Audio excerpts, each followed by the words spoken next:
My friend admitted she spent years sabotaging me to control my life. Now I'm pregnant and done with her. I'm 35 years old. My husband is 36, and together we have a bright, curious little 5-year-old daughter. Lately, she's been absolutely captivated by the idea of weddings. It all started when she stumbled across our wedding album tucked away on a shelf. Since then, she's flipped through those photos almost daily, wide-eyed, fascinated by the dresses, the flowers, the smiles. The whole concept of marriage has become her latest obsession. She's been asking us endless questions in that earnest, thoughtful way only 5-year-olds can. Why did we get married? Why did mommy wear a white dress? Why did daddy cry during the vows? My husband and I have done our best to answer simply and warmly, telling her that we love each other very much, and getting married just felt right for us. It seemed to satisfy her, for the most part, but I could tell her little mind was still buzzing with curiosity. A couple of weeks ago, a friend of ours, part of a large group of women I've been close with since our law school days, invited us to her and her husband's 6th wedding anniversary party.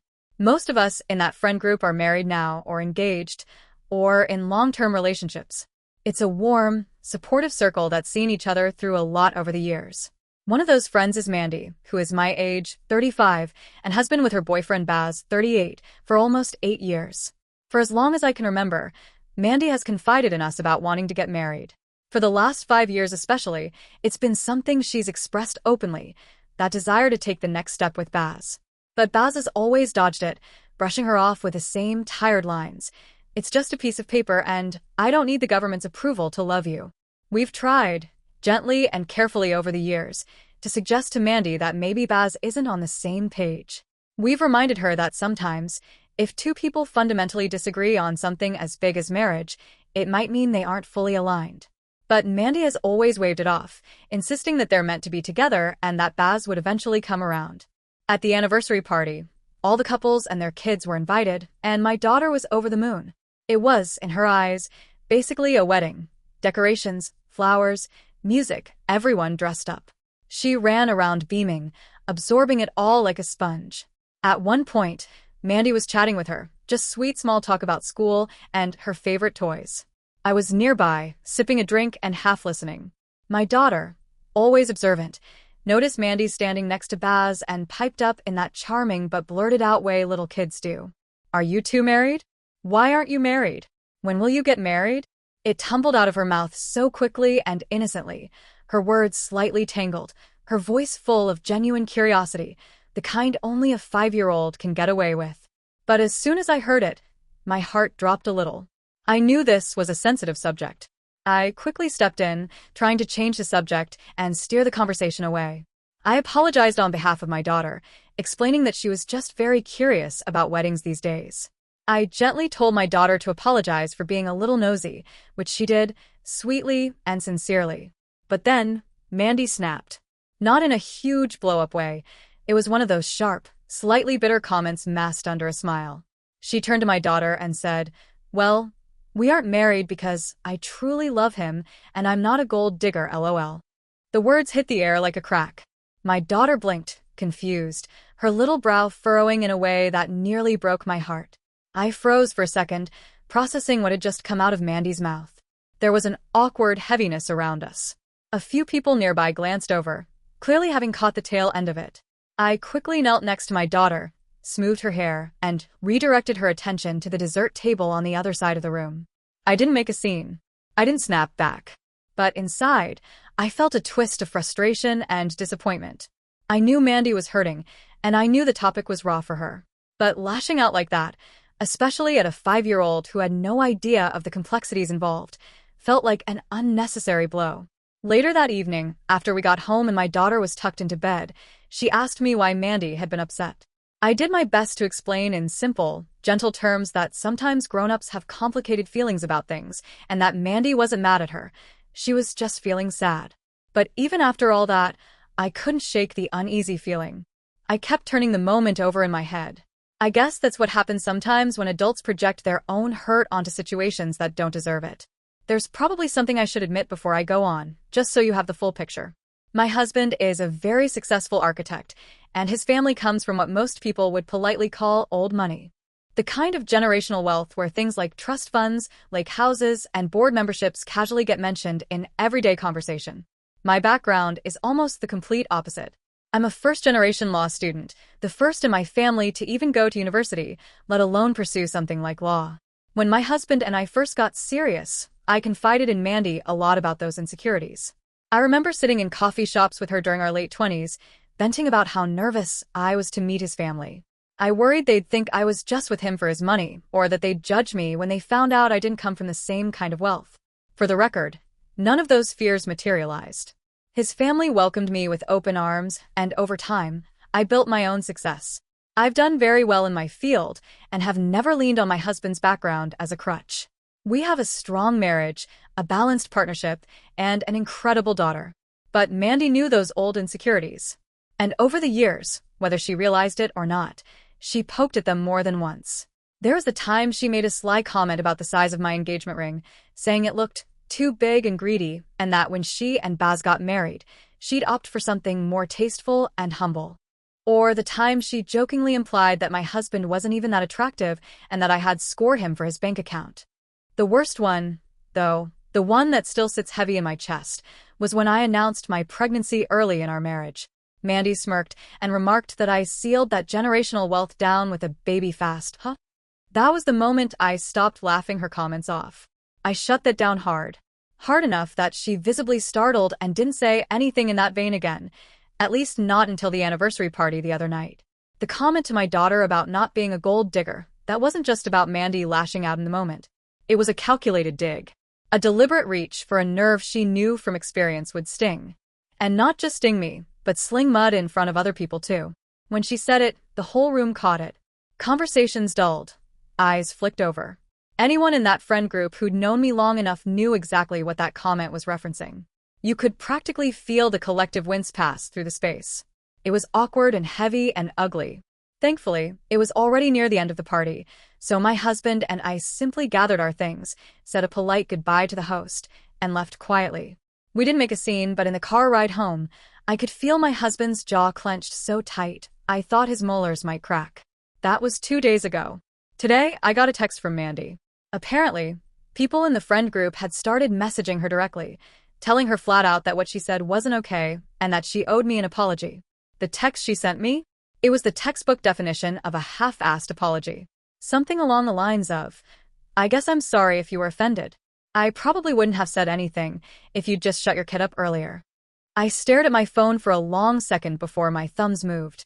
Then I responded clearly and firmly that she was absolutely out of line talking about my child like that. I told her, in no uncertain terms, that I wanted space from her, that this crossed a line that couldn't be blurred or softened because it wasn't just a snarky jab at me anymore. It was aimed at my daughter, and that was where the camel's back broke. After that, I let the rest of our mutual friends know about the message she'd sent me. Honestly, I didn't even have to ask them to weigh in. One by one, they backed me up without hesitation. A lot of the women in our group are first-generation graduates too, women who, like me, worked tooth and nail to get to where they are, and are partnered with equally driven, successful spouses. They knew exactly what kind of loaded, classist nonsense Mandy's comment carried. And frankly, they were sick of her digs too. I think that's why they came down on her so hard, not just because of me but because it hit a nerve for a lot of us. They called her out directly, told her she was being a jerk, and made it clear that her behavior was beyond excusable. A few hours later, Mandy sent me another text. This time, her apology was slightly more sincere. Less deflective, a little less passive-aggressive. She also asked if I could get people off her back. I haven't responded yet. My husband and I talked about it that evening, and while he's as angry as I am, he did suggest, in that calm, measured way he has, that maybe Mandy deserves a shred of grace.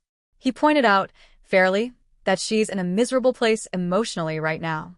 8 years in a relationship with someone who won't commit, hanging on to hope while feeling humiliated and scared, that's enough to twist anyone's perspective and make them lash out in ugly ways. I hear him. I do. I know hurt people. But I'm also a mother. And when someone takes a shot at my child, grace starts to feel like a pretty tall order. I won't lie.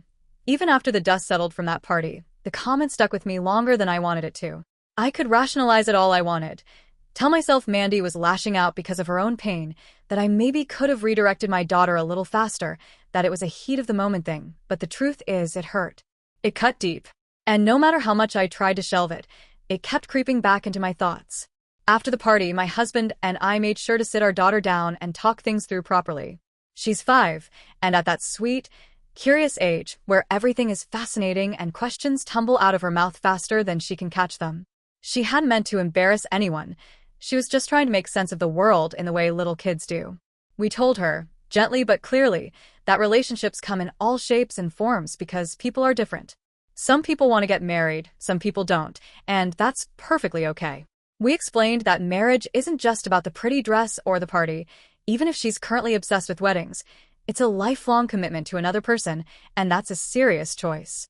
We made sure she knew that people can have long, happy relationships without ever getting married, and that it's not something anyone should ever judge or look down on.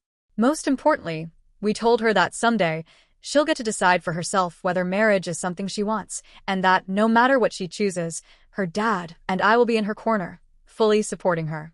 Then we circled back to curiosity. We told her how being curious and asking questions is a wonderful thing, but that some topics, like marriage or weddings, can feel very personal for people.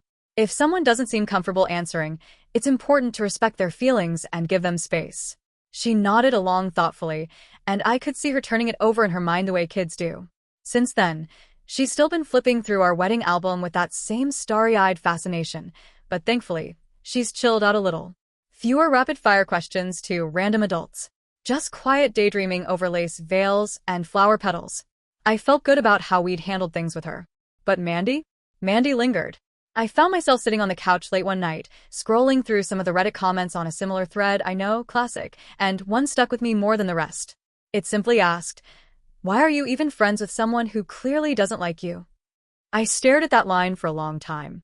Because, honestly, yeah, why was I? For years, I had shrugged off those little digs and passive-aggressive comments. I'd told myself it was just her dry humor, that maybe I was being sensitive, that friendships ebb and flow, and sometimes people get snippy. But when I really sat with it, I realized it wasn't just isolated snark, it was a pattern of someone who, for whatever reason, couldn't help but take swipes at me. I didn't want to confront her. God, I really didn't. I hate conflict, and the thought of dragging it all back up made my stomach twist. So for a few days, I tried to let it lie. I busied myself with work, family, and life. And then life threw a curveball. I found out I was pregnant. Our second child. I'll never forget the look on my husband's face when we saw those 2 pink lines. Pure joy. The kind of unfiltered, giddy happiness that makes you forget every stress in your life for a second. We hugged, we cried, we daydreamed about little shoes and baby names. But once the initial high settled and life quieted down again, the old weight crept back into my chest. Because with that joy came a sharp, clear realization. I don't want people around me who don't wholeheartedly support me and my family. I want people who will love my children unconditionally, who will lift me up, not chip away at me with petty comments, who will celebrate my wins instead of finding ways to undermine them. So that's when I made the decision. I picked up my phone and sent Mandy a message. It wasn't long or dramatic, just a simple ask. I told her I wanted to meet for coffee and chat. Just the 2 of us. No group, no noise, no distractions. I figured if I was going to figure out where we really stood, it needed to be face-to-face, not over texts and secondhand retellings. I don't know what exactly I'm going to say yet. I don't know if I'm ready to cut ties completely, or just lay some firmer boundaries. But I do know this. I'm walking into that coffee shop with a clearer heart and stronger spine than I've had in a long time. I sat there across from her, hands wrapped around the mug just to keep them from shaking. When she first walked into the coffee shop, she'd looked a little wary, cautious, but not defensive. I think maybe part of her expected me to just rip into her, but that's never really been my style. So when she sat down and we ordered, I just breathed for a second. Then I told her everything I'd come there to say. I told her that we had been friends for a long time, longer than a lot of friendships last, honestly, and that meant something to me. But I also laid it out plainly. Her past comments about me? They'd hurt. A lot more than maybe she realized. I didn't want to sit there and play tit for tat about who said what first, so I also apologized for my daughter's question at the party. I told her it was never meant to embarrass or needle her, and I could have stepped in faster. But, and this was important, that still didn't make what she said to my kid okay. Then, because I wanted to clear the air completely, I apologized if I had ever come off as judgmental or disapproving of her relationship with Baz. The truth was, and I told her this straight, I only ever wanted her to be happy. If she was happy with Baz and how their life looked together, then I fully supported that. No judgment, no backhanded opinions. Just support. And then, after sitting there for a beat and swallowing around the lump in my throat, I told her I was pregnant. I explained that, moving forward, I only wanted people in my life who loved and supported me fully. If she didn't like me, if she genuinely didn't enjoy being my friend anymore, that was her choice. But I didn't have space in my life anymore for people who chipped away at me. I meant it when I said it, too. My hands weren't shaking anymore. I felt calm. Clear. To her credit, she took it in. She sat back in her chair, her shoulders dropped a little, and she gave what felt like a real, genuine apology. She admitted her comments over the years had been mean-spirited. She acknowledged they weren't fair, and that she'd crossed lines. Then she opened up about something I hadn't fully understood before. She said that growing up, her family had always piled on pressure about the traditional family life. Marriage, kids, a house, a husband who provides while she stays home smiling in pearls and heels. And even though she didn't want that herself, even though she was happy with the life she'd built with Baz, that pressure had seeped in and left her raw. I nodded. I understood that part at least. Societal and family expectations have a way of worming into you, even when you're consciously pushing them away. But then things flipped, because after that quiet moment of clarity, she confessed something that made the bottom drop out of my stomach. She told me that for years, ever since I got engaged, actually, she had purposely started saying those mean, snarky comments to prevent me from falling into the stay-at-home mom trap. I blinked at her, genuinely stunned. What? I asked her to explain, and she did, with a sort of twisted logic that still makes my head spin sitting here in the car typing this. She said that 2 other women in our friend group had gotten married, had children, and eventually quit their jobs to be stay-at-home moms. And in her eyes, they'd lost themselves. She said she was terrified I'd do the same. So, to protect me, she decided to start indirectly shaming me about my marriage, my ring, my pregnancy, in hopes it would steer me away from giving up my career to stay home. I sat there absolutely floored. I have never once said I wanted to be a stay-at-home mother. Not once. Never hinted at it. Never implied it. I love my job. I've worked my ass off for my career. I've thrived in it. I told her flat out that what she did was crazy. That she'd projected her own fears and insecurities onto me and hurt me in the process, repeatedly. She nodded and admitted that maybe she had taken things too far, but then doubled down saying she was glad to hear I didn't want to leave my job because she had assumed I might because I talk about my daughter all the time, and wait for it, because in her eyes, I craved too much validation from my husband. I just stared at her, feeling like I'd been slapped. I told her, quietly but firmly, that she had been mean, not protective, not helpful, just mean. And while I treasured our friendship for a long time, I needed time to think about whether it was even worth salvaging after all this. I got up, grabbed my bag, and walked straight to my car.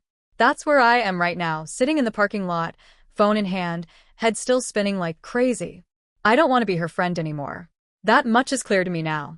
I don't want that kind of energy in my life, especially not with a baby on the way and a daughter already looking to me as an example of what healthy relationships should look like. But I'm scared. Scared that other people in the group will try to guilt me into patching things up. Scared they'll say I should just let it go because of the baby, or because life's too short. You know how people are, they romanticize long friendships and gloss over the harm sometimes, just because of history. I don't know. I just know I need peace. And support. And honesty. And friends who don't play puppet master with my life, because they think they know what's best for me.